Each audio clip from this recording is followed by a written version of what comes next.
എന്തൊക്കെയുണ്ട് വിശേഷം? അപ്പോൾ ദാ ഇന്ന് ഞാൻ എൻ്റെ ലഞ്ച് കാണിച്ചു തരാൻ വേണ്ടിയിട്ടാണ് കേട്ടോ. അപ്പം നമ്മുടെ ഡ്യൂട്ടീസിൻ്റെ ഇടയിൽ ഞാനപ്പോൾ ലഞ്ച് പ്രിപ്പറേഷന് വേണ്ടിയിട്ട് ഞാൻ നിൽക്കുകയാണ്. അപ്പം എന്താണെന്ന് നമുക്ക് നോക്കാം. അപ്പം ഞാൻ ഇന്നൊരു പരീക്ഷണമാണ് നടത്തുന്നത്. സത്യം പറഞ്ഞാൽ ഞാൻ പറഞ്ഞല്ലോ, എനിക്കിവിടെ മിക്സിയും കാര്യങ്ങളൊന്നും ഇല്ലാത്ത കാരണം കൊണ്ട് പയറും മത്തങ്ങയും എളിശ്ശേരി കഴിക്കണമെന്നുണ്ട്. പക്ഷെ നമ്മൾ എന്ത് ചെയ്യും, അത് നമുക്ക് മിക്സിയിൽ അരയ്ക്കണമല്ലോ അരപ്പൊക്കെ.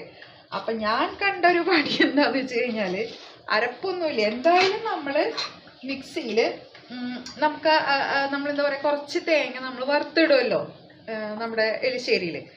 അപ്പോൾ നാട്ടിൽ നിന്ന് വരുമ്പോൾ ഇതേപോലത്തെ തേങ്ങ ഞാൻ മേടിച്ചു കൊടുത്തിട്ടുണ്ട്. കണ്ടോ, ഇതാകുമ്പോൾ നമുക്ക് എന്താ പറയുക, പുട്ടിലിടാം, പുട്ടിന് യൂസ് ചെയ്യാം.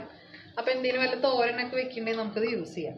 അപ്പം ഞാനിത് എന്ത് ചെയ്യും, ഇത് പതുക്കെ കുറച്ച് ഇതിലേക്ക് ഇടും. അപ്പോൾ തൽക്കാലം ഞാനിവിടെ കുറച്ച് പയറും മത്തങ്ങയൊക്കെ വേവിച്ച് വെച്ചിട്ടുണ്ട് കേട്ടോ. അപ്പോൾ അതെൻ്റെ ചോറും ഏകദേശം ആയിക്കൊണ്ടിരിക്കുകയാണ്. ഇവിടെ ഞാൻ പറഞ്ഞ കെറ്റിലാണ് ചോറ് വയ്ക്കാറ്.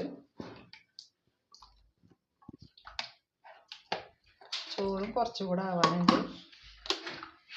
ഇതുണ്ടല്ലോ, ഞാൻ അന്ന് വാങ്ങിച്ച കടുകിൻ്റെ ഇലയാണ് കേട്ടോ. അപ്പം ഞാൻ എന്ത് ചെയ്തു, കുറച്ച് ഇനി പിന്നെ ഉപയോഗിക്കാമെന്നും പറഞ്ഞിട്ട് വെച്ചതാണ്. പക്ഷെ ഇപ്പം അത് ഇതിൻ്റെ ഇലയൊക്കെ ഇങ്ങനെ ചുരുങ്ങി ഇരുന്നിട്ടുണ്ടായിരുന്നു. പക്ഷെ ഇപ്പം ഇത് നല്ല എന്താ പറയുക, പൂവൊക്കെ വന്ന് നല്ല വിടർന്നു ഇതിൻ്റെ ഇലയൊക്കെ ഭംഗിയായി കാണാൻ. അപ്പം ഞാനത് അവിടെ വെച്ചു അങ്ങനെ. അപ്പം ഇനി ഞാൻ എൻ്റെ ഫുഡ് ഞാൻ കാണിച്ചു തരാട്ടെ. എൻ്റെ ലഞ്ച് കാണാം. ലഞ്ച് ഞാൻ കാണിക്കാൻ പോവാണ് കേട്ടോ. അപ്പം അത് എൻ്റെ ചോറ് റെഡി. ഇനി ഞാനിപ്പോൾ കറി എടുത്തിട്ട് വരാം.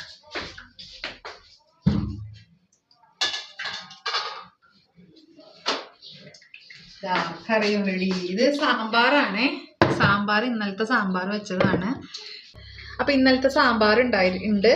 അതുപോലെ തന്നെ നമ്മളുടെ എലിശ്ശേരി കൂട്ടാനുണ്ട്. അപ്പോൾ ഇതാ എൻ്റെ ചോറും കാര്യങ്ങളൊക്കെ റെഡി ആയിട്ടുണ്ട്. അപ്പം ഇനി ഞാൻ എൻ്റെ ലഞ്ച് കാണിക്കാൻ പോവാണ്. അപ്പോൾ ചോറ് ഇതിലാണ് ഞാൻ വെച്ചേക്കുന്നത്. പിന്നെ സാമ്പാറുണ്ട്. ഇത് ഇന്നലത്തെ സാമ്പാറാണ് കേട്ടോ.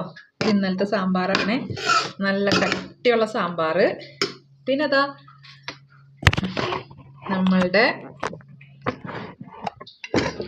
നമ്മളുടെ എലിശ്ശേരി, അടിപൊളി എലിശ്ശേരി.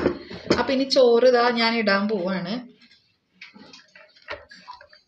ഞാൻ ഇങ്ങനെയാണ് ഇടുക കേട്ടോ, കൈയൊന്നും ഞാൻ ഉപയോഗിക്കാറില്ല കേട്ടോ. ചോറ് നല്ല മലര് പോലെ ഇരിക്കുന്ന ചോറാണ്, ഒരു കുഴപ്പമില്ല. അപ്പം അതാ ഇനി കുറച്ച് സാമ്പാർ നല്ല കട്ടിയായിട്ടോ, കുറേ കഷ്ണങ്ങൾ ഉണ്ടായിരുന്നു. സാമ്പാർ എടുത്തു. ഇനി നമ്മുടെ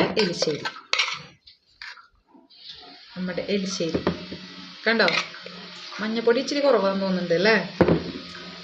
അപ്പോൾ ഇതാണ് എൻ്റെ ഊണ്.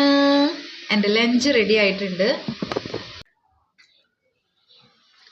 സൂപ്പറായിട്ടുണ്ട് കേട്ടോ, അടിപൊളിയുണ്ട്. ഒരു തട്ടിക്കൂട്ട് എലിശ്ശേരിയാണ് ഞാൻ വെച്ചത്, പക്ഷെ അടിപൊളിയുണ്ട്. നാളികേരം അരയ്ക്കാത്ത ഒരു ബുദ്ധിമുട്ട്, ഇതേ ഒന്നും തോന്നുന്നില്ല. ശരിക്കും നാളികേരം ജീരകമൊക്കെ ഇട്ടപ്പോൾ അടിപൊളിയുണ്ട്. അപ്പം ഞാൻ എൻ്റെ ലഞ്ച് കഴിക്കട്ടെ. അപ്പം നിങ്ങളെല്ലാവരും ലഞ്ച് കഴിച്ചിട്ടുണ്ടാവും എന്ന് വിചാരിക്കുകയാണ്.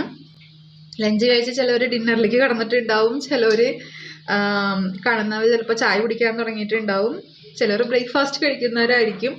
എപ്പോഴാണ് ഈ വീഡിയോ കാണുന്നത് അറിയില്ലല്ലോ. അപ്പം ഞാൻ എന്തായാലും എൻ്റെ ലഞ്ച് കഴിക്കട്ടെ. അപ്പം നമുക്ക് വീണ്ടും കാണാം. ബൈ.